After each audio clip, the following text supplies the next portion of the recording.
जी हाँ, तो India news Haryana के ई अधिवेशन में एक बार फिर आपका स्वागत है। और ई अधिवेशन के इस मंच पर प्रदेश के तमाम दिग्गज आज लगातार एक एक कर आ रहे हैं और उनसे हम बात कर रहे हैं कि लॉकडाउन का ये एक महीना किस तरह से गुजरा, आगे क्या चुनौतियां हैं और अब तक किन किन चुनौतियों से हमने पार पा लिया। इन तमाम मुद्दों पर, इन तमाम मसलों पर हम लगातार बात कर रहे हैं।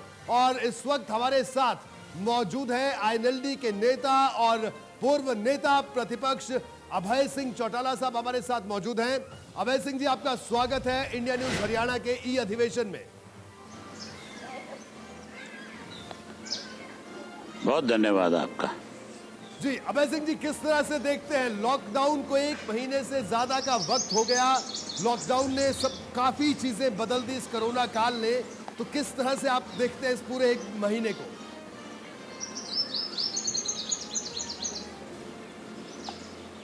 इस एक महीने में जो पूरे विश्व के सतर के ऊपर एक ऐसी बीमारी ने दस्तक दी जिसकी वजह से हर आदमी चिंता में व्यक्त करने लग गया। हम सब लोग भी ये मान के चलते थे कि इस महामारी के वक्त में सरकार अपनी तरफ से लोगों को ज़्यादा सुविधा मुहैया कराएगी। और मुख्यमंत्री जी ने, मेरी आवाज आ रही है आपको? जी बिल्कुल, आपकी आवाज आ रही है। मेरी आवाज आ रही है आपको? जी जी अभय सिंह जी, आपकी आवाज आ रही है। जी, मुख्यमंत्री जी ने, ये बीच में म्यूजिक बज रहा है आपके पीछे ना कोई? जी हेलो। जी जी बिल्कुल, ये कोई म्यूजिक की सी आवाज आ रही है आपके बीच में ना कोई? जी जी जी जी। मुख्यमंत्री जी ने जब लॉकडाउन की जब शुरुआत की गई तो हमारे साथ एक मीटिंग करी और उस वक्त सरसों की खरीद जो है बिल्कुल सर पे थी। हमने उनसे जिक्र किया था कि किसान को अब जो इस लॉकडाउन की वजह से बहुत सारी दिक्कतों का सामना करना पड़ेगा। लेबर की दिक्कत आएगी, अपनी फसल को मंडी में कहाँ किसके पास बेच के आएगा, सरकार इसको कैसे खरीदेगी, क्या इंतजाम करेगी। बड़े बड़े दावे किए गए, यहाँ तक भी कहा गया कि हम केंद्र की सरकार से बात कर रहे हैं और हम अपनी तरफ से कोशिश करेंगे कि कोई इंसेंटिव 50 रुपया 100 रुपया क्विंटल का किसान को और दिया जाए जी, ताकि उस किसान की ये जो दिक्कत है इसकी कहीं भरपाई हो जाए। लेकिन हैरानी की बात यह है कि इस एक महीने में सबसे ज्यादा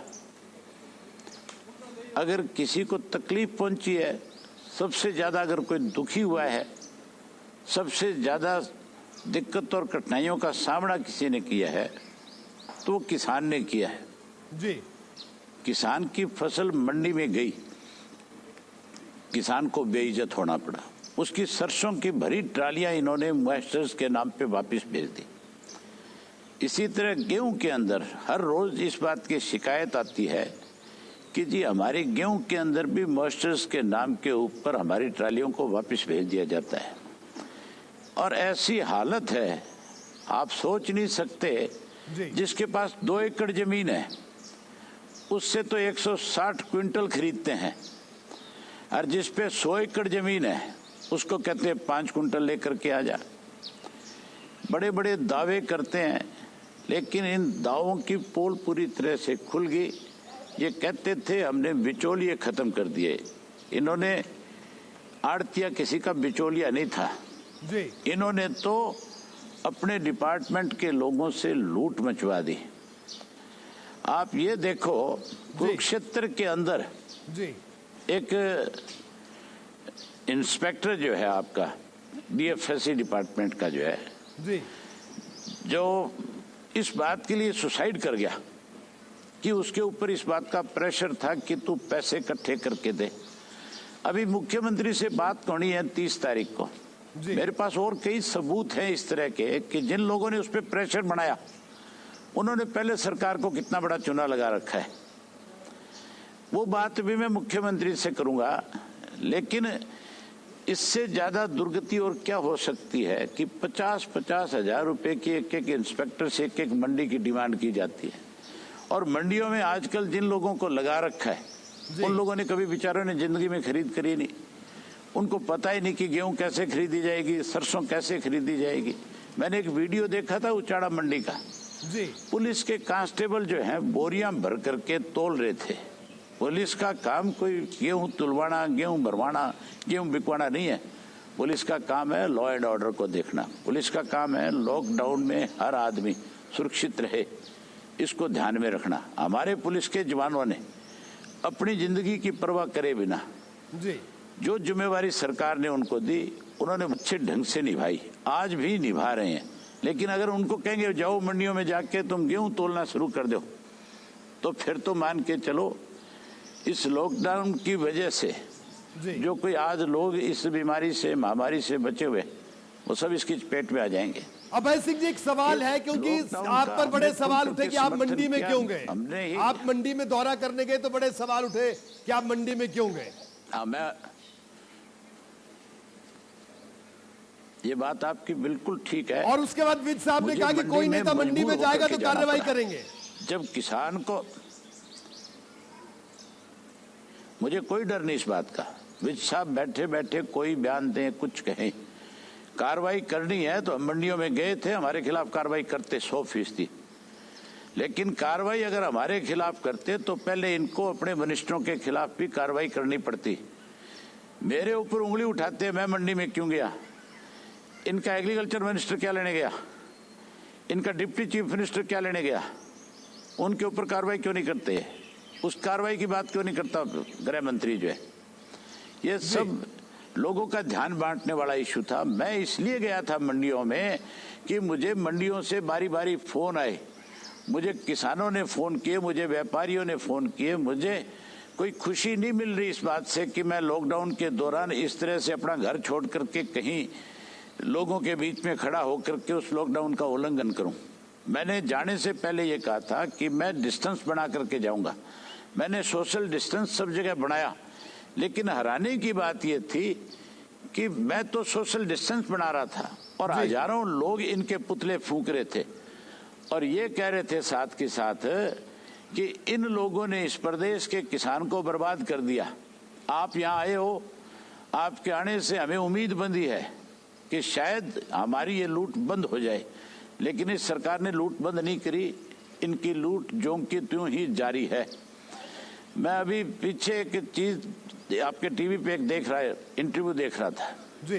दुष्यंत कह रहा था कि हमने इतनी लाण की बोतलें पकड़ दी, हमने इतना शराब के जो अवैध शराब जो बिक्री है उसके ऊपर कार्रवाई कर दी। इनसे पूछो तो शरीफ भले आदमियों से, इस लॉकडाउन में भी अगर कोई लोग पेटियों की पेटियां दारू की ले जा करके कहीं बेच रहा है तो इसका मतलब इनकी सरकार फेल होगी। या फिर इनकी सरकार पे हमने जो आरोप लगाया है कि ये सब हम दारू बिकवाते हैं, सब हम इन्होंने फैक्ट्रियों वालों को आदेश दिए कि तुम दारू बनाओ। मैं किसी पे आरोप नहीं लगा रहा, मैं तो इनकी कमियां और खामियां जो है वो बता रहा हूं। जो ये सब हम स्वीकार करते हैं बेचारे आके, जो सब हम मानते हैं, सब हम कहते हैं कि ऐसी हालत है हमारी कि इस लॉकडाउन के अंदर भी जो शराब की अवैध जो बिक्री है वो जारी है। तो फिर इसका मतलब ये होगा कि सब लोग शामिल हैं, सब लोग सब हम चाहते हैं कि करें हम लोग जी। तो इस तरह के हालात इस लॉकडाउन में इन्होंने करके रख दिए जी। आज जी। अभय सिंह जी, मैं एक और सवाल लूंगा, क्योंकि अभी जिक्र हुआ कुछ देर पहले हमारे साथ ही इस अधिवेशन में, ही इस ई अधिवेशन में दुष्यंत चौटाला भी हमारे साथ जुड़े थे। उन्होंने कहा कि दाना दाना खरीदा जाएगा, मंडियों में पुख्ता इंतजाम है और किसानों को मैसेज आ रहे हैं, किसानों का भुगतान आज से होना शुरू हो गया है। किस तरह की तमाम दिक्कतें दूर हो गई हैं, इस पर क्या कहना है आपका?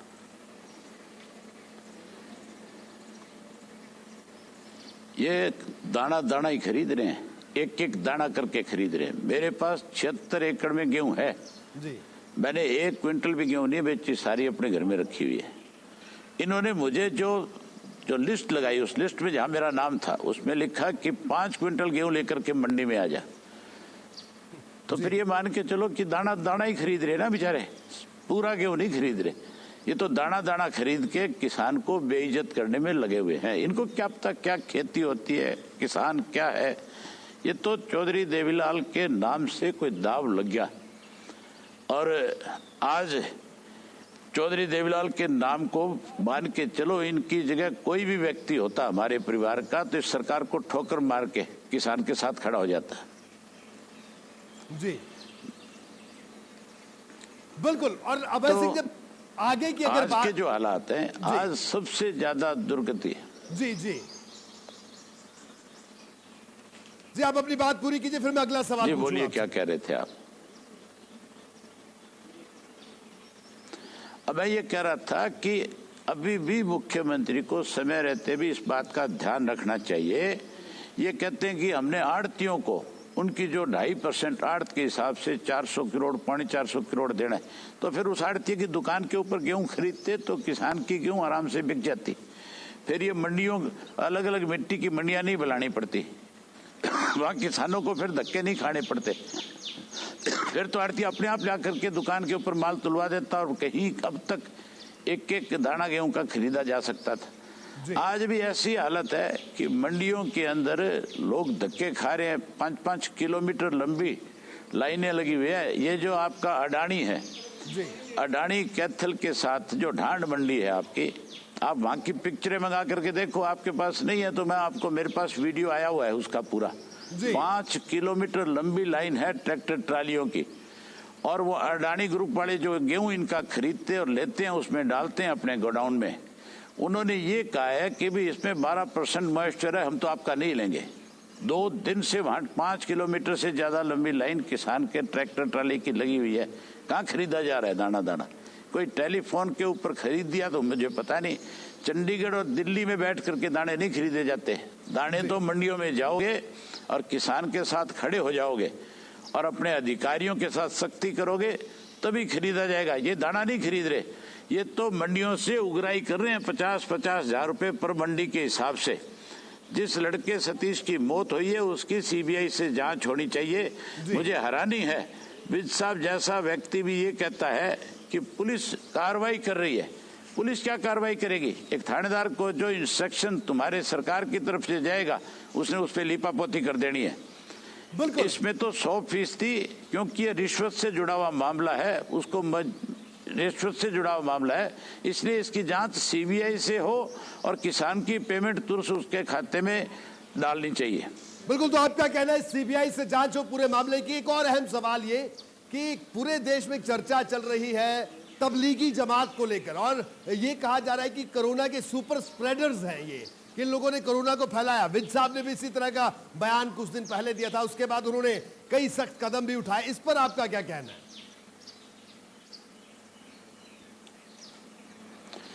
देखो, उस तबलीग की जमात की वजह से हमारे देश के अंदर बहुत बड़ा एक पैनिक हुआ और उसमें बहुत सारे लोगों को इन्होंने अरेस्ट भी किया, बहुत सारे लोगों को हॉस्पिटल भी लेकर के गए, उनमें बहुत सारे लोग ठीक भी हुए। मुझे नहीं लगता कि उनमें से किसी की डेथ हुई कि नहीं हुई, मेरी जानकारी में नहीं है। लेकिन इस तरह से कहीं भी अगर आज हमारे मंदिर बंद हैं तो फिर किसी भी जमात के व्यक्ति को, चाहे वो मुस्लिम है, चाहे ईसाई है, चाहे वो सिख है, चाहे हिंदू है, उन सबको इस चीज़ का ज़रूर ध्यान रखना चाहिए कि हमें कहीं बड़ी संख्या में इकट्ठा होकर के कहीं इस बीमारी महामारी से खुद को भी चपेट में लें और लोगों का नुकसान भी करें। ऐसा नहीं होना चाहिए। धर्म सबके हैं, सब अपने अपने धर्म के प्रति श्रद्धा रखते हैं। हम भी आज इस तरह के हालात थे कि नवरात्रों के वक्त में जहाँ मंदिरों में बहुत लंबी लाइन लगनी थी लोगों की, जहाँ माता के प्रति श्रद्धा अर्पित करनी थी, कोई नहीं गया, घर बैठ करके सब ने अपनी पूजा अर्चना करी। तो मेरी सब जमात के लोगों से एक आपके माध्यम से एक अपील है कि वो अपने अपने घरों में बैठ करके अपने अपने धर्म को माने और मुस्लिम अपने घर में बैठ करके नमाज पढ़े। सिख जो है अपना गुरुद्वारा जाने की बजाय, गुरुद्वारे में भीड़ करने की बजाय वहीं अपने घर के अंदर ग्रंथ साहब को पढ़ने का काम करें। वहीं हिंदू जो है अपने देवता को अपने घर में माने, ईसाई अपने धर्म को अपने घर में मानने का काम करें। ये मेरी आपके माध्यम से उन लोगों तक अपील है कि वो बजाय भीड़ करने के अपने घर में अपने धर्म को मानने का काम बिल्कुल। करें। तो आपकी अपील है कि सोशल डिस्टेंसिंग का ख्याल रखें। इसके अलावा अगर बात करें तो एक और बड़ी सख्ती कर दी गई, जो बॉर्डर्स हैं दिल्ली और हरियाणा के बीच में तनातनी है। हरियाणा ने कहा, विज साहब की स्टेटमेंट थी, हमने अब बॉर्डर पूरी तरह से सील कर दिए, जो दिल्ली में वो दिल्ली में ही रहे। यहाँ तक कि जैसे सोनीपत से जो सब्जियां दिल्ली आती थी वो भी अब सप्लाई बंद हो गई है। इस पर क्या कहना, आपको लगता है कि ये सही कदम है या इस पर थोड़ा सा विचार और करना चाहिए था, रिलैक्सेशन देनी चाहिए थी, क्या कहना आपका? नहीं, सप्लाई चाहे वो सब्जियों की है, चाहे वो कोई आपके फ्रूट्स की है, चाहे कोई दूध की है, अगर किसी की सप्लाई रोक दोगे तो फिर दिल्ली के लोगों के लिए बड़ी दिक्कत आएगी। और हमारे यहाँ भी अगर सब्जियों की सप्लाई रुकी तो जिस सब्जी का रेट आज भी कोई छोटा मोटा कोई 2 रुपये 4 रुपये किलो मिल रहा है, वो फिर सड़कों पे किसान को फेंकनी पड़ेगी। ये मुझे लगता है कि इनकी सारा दिन ही सरकार की जो है केवल और केवल एक सोच बनी हुई है कि किसान को कैसे ख़त्म किया जाए, कैसे किसान को इस स्थिति में ला करके खड़ा कर दिया जाए कि किसान कहीं आगे ना बढ़ जाए, किसान की कहीं ऐसी हालत कर दो कि किसान ख़त्म हो जाए, किसान सबसे लड़ना शुरू कर दे। ये गलत है। हाँ, ठीक है कि हमें दिल्ली से जो भी कोई आ रहा है उसका ध्यान रखना चाहिए। बजाय सील, हमने सील कर दी है, अच्छी बात है, लेकिन सील करके अगर आप वहाँ अपने डॉक्टर्स की टीम लगाओ या कोई भी लोग जो आ रहे हैं उनको किसी भी डिस्ट्रिक्ट हेडक्वार्टर जो आपका हॉस्पिटल है या जो हॉस्पिटल आपने आइडेंटिफाई कर रखे हैं वहाँ आपने जो किटें दे रखी है, आप उनको साथ के साथ टेस्ट करो, उनका पता कराओ कि इनमें वो सिम्टम हैं कि नहीं है। अगर नहीं है तो लोगों को परेशान करने की ज़रूरत नहीं है। बहुत सारों की मजबूरी है, कई दफ़ा मुझे भी ये मजबूरी हो जाती है कि मुझे चंडीगढ़ जाने की ज़रूरत पड़ जाती है। तो क्या ये थोड़ा ही है कि मैं चंडीगढ़ नहीं जाऊंगा या चंडीगढ़ जाऊंगा तो मुझे कोरोना हो जाएगा या मैं कोई चंडीगढ़ से कोरोना लेकर के गांव में आ जाऊंगा? वो तो मेरे देखने की बात है। मैं जब यहाँ से जाता हूँ अपना मेडिकल करवाता हूँ डॉक्टर से, पहले उससे पूछता हूँ, देखता हूँ, कहता हूँ टेम्परेचर चेक कर ले भाई, कोई खांसी की और की तेरे को ऐसी शिकायत लग रही है तो तू देख ले, मुझ में तो ऐसे सिम्टम नहीं है। वो बाकायदा मुझे फिर कहता है कि आप जाओ। मैं वहाँ जब जाता हूँ तो वहाँ चंडीगढ़ बॉर्डर पर अगर कोई मुझे पूछता है तो मैं उनको कहता हूँ ये मेडिकल करवा के आया हूँ, और अगर आपने और करवाना है तो मेरा मेडिकल करवा लो, लेकिन मेरी ये मजबूरी है इसलिए मुझे चंडीगढ़ आना पड़ा।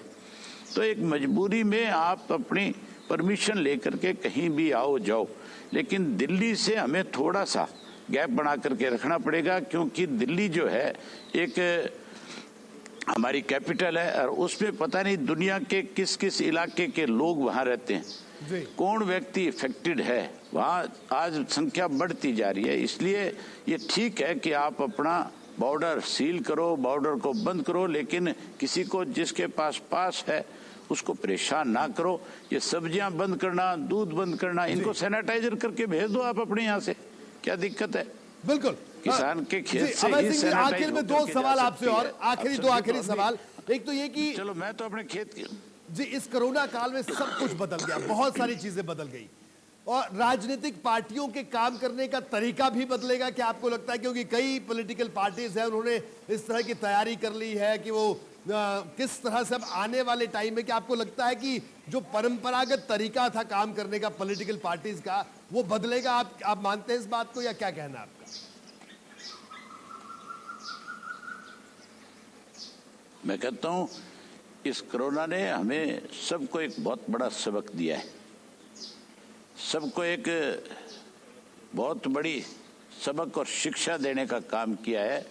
हम लोग जो हैं जिस ढंग से अपने राजनीतिक स्वार्थ के लिए कुछ भी कह देते थे, बहुत सारे राजनीतिक लोग अपने स्वार्थ में पता नहीं क्या क्या वायदे कर करके लोगों के बीच में आ जाते हैं, लेकिन इस वक्त राजनीति की जरूरत नहीं। इस वक्त तो आपसी भाईचारा, सद्भावना, सरकार की सपोर्ट, ये सब कुछ हम करने को तैयार है, लेकिन सरकार कोई अच्छे कदम उठाए ना जी। सरकार तो अच्छा कदम उठाने को तैयार ही नहीं है। सरकार की तो सोच एक बन गई पिछले 5 साल जब बीजेपी की सरकार थी, अब जो सरकार है कि हमने किसान को कमजोर करना है, किसान को व्यापारी से लड़ाना है, किसान को हमने किसी और तीसरे के साथ फिर भिड़ाने की कोशिश करनी है। ये सरकार जो है किसी को इस हालात में सपोर्ट करने की बजाय उसको कहीं ना कहीं बिल्कुल। और आखिर में अभय सिंह जी, आखिर में, हालांकि आप जहां बैठे हैं आपके पीछे चिड़ियों के चहचहाने की आवाज सुनाई दे रही है, बड़ा अच्छा लग रहा है। हालांकि अब तो दिल्ली में भी ऐसी आवाजें हमें सुनने को मिल गई है लॉकडाउन के दौरान। पहले तो यहाँ सिर्फ गाड़ियों का शोरगुल होता था, लेकिन अब आखिर में हरियाणा की जनता से क्या कहना चाहेंगे आप? मैं तो प्रदेश के लोगों से एक बात कहूंगा कि हमें इस कोरोना की महामारी से 100% जीतना है, और जीतने का जो तरीका है वो सबसे बड़ा सोशल डिस्टेंस है। हमारे यहाँ हो सकता है कि कल को कुछ ग्रीन एरिया जो है उसमें सरकार ये फैसला ले ले कि इन डिस्ट्रिक्टों को थोड़ा सा ओपन कर दिया जाए, लेकिन मेरी लोगों से अपील है कि चाहे सरकार एक दफा कितना भी खोलने का काम करे, लेकिन आप लोग जो है अब जहाँ 1 महीना अंदर रहे हो वहीं बाहर निकलने से पहले हर चीज को पुख्ता जरूर कर ले कि कहीं आपके नजदीक कोई ऐसा व्यक्ति तो नहीं आ रहा जिसकी वजह से कल आपके परिवार के सामने कोई कठिनाई आ जाए। इस सोशल डिस्टेंस को 100% हर व्यक्ति को मेंटेन करना चाहिए। अगर हम इसको मेंटेन करेंगे तो हम इस बीमारी से 100% जीत दर्ज कर लेंगे। मेरा लोगों से यही अपील है कि सरकार से तो हम फिर लड़ लेंगे, सरकार से हम फिर लड़ लेंगे, ये कहीं नहीं जाएंगे, यही है ये लोग। और जो इनकी कमियां खामियां, जो इन्होंने इन दिनों में परेशानियां हमारे सामने पैदा करी, हम एक एक बात का जवाब इनसे लेंगे। लेकिन इस वक्त तो सबसे बड़ी जरूरत यह है कि इस कोरोना से जीता जाए, और इसके लिए सोशल डिस्टेंस जरूरी है, उसको बना करके रखें। जी बिल्कुल अभय सिंह जी, आपका बहुत बहुत शुक्रिया इंडिया न्यूज हरियाणा के इस ई अधिवेशन में शामिल होने के लिए। तो अभय सिंह चौटाला जिन्होंने साफ तौर पर कहा कि सोशल डिस्टेंसिंग बहुत जरूरी है, लेकिन उन्होंने गेहूं खरीद पर भी सवाल उठाए और अनिल विज को अभय चौटाला ने जवाब दिया है। उन्होंने कहा कि मुझे कार्रवाई का डर नहीं है, किसानों ने मुझे मंडियों में बुलाया था इसलिए मंडियों में गया, किसान परेशान है, सिर्फ मुझ पर उंगली नहीं उठनी चाहिए। सरकार के भी कई मंत्री वहां पर गए, सरकार की तरफ से भी कई लोग वहां गए थे मंडियों में, उन पर भी उंगली उठनी चाहिए। साथ ही साथ जो खरीद हो रही है गेहूं की उसको लेकर भी कई तरह के सवाल उन्होंने उठाए हैं, और ये भी कहा कि संकट की इस घड़ी में सरकार के साथ वो खड़े हैं क्योंकि संकट का दौर है, लेकिन किसानों की परेशानी पर उन्होंने साफ तौर पर कहा कि किसान परेशान है।